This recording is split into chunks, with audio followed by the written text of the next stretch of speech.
রামগতিতে মৎস্য সপ্তাহ শুরু। লক্ষ্মীপুরের রামগতিতে মঙ্গলবার সকালে উপজেলা মৎস্য অধিদপ্তরে মৎস্য সম্পদের সুরক্ষা ও সমৃদ্ধি অর্জনে মৎস্য কর্তৃক গৃহীত কার্যক্রম বিষয়ে গণমাধ্যম কর্মীদের সাথে মত বিনিময় সভা অনুষ্ঠিত হয়।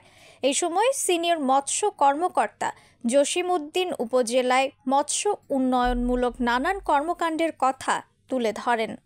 মেঘনা নদীর উপরে কিন্তু অধিকাংশ মানুষের অর্থনৈতিক কর্মকাণ্ড নির্ভরশীল। এখানে নিবন্ধিত আমাদের মৎস্যজীবী আসে 25,009 জন। নিবন্ধিত নৌযান আছে, আমরা আমাদের যত নৌযান আছে মাছ ধরা সাগর এবং নদীর যত মাছ ধরা নৌযান আছে আমরা কিন্তু নিবন্ধন করেছি। এটা অস্থায়ী নিবন্ধন করেছি। সেই নিবন্ধন অনুযায়ী আমরা যতগুলো করতে পেরেছি সেটা হলো 986টা এই পর্যন্ত নিবন্ধিত হয়েছে, কিন্তু আরো কিছু বাদ আছে। আমরা এখনো তাদের নিবন্ধন করতে পারি না, আমরা বাকিগুলো নিবন্ধন করব। তা আমার 1 নভেম্বর থেকে 30 জুন পর্যন্ত এই আপনার যাত্রা আছে।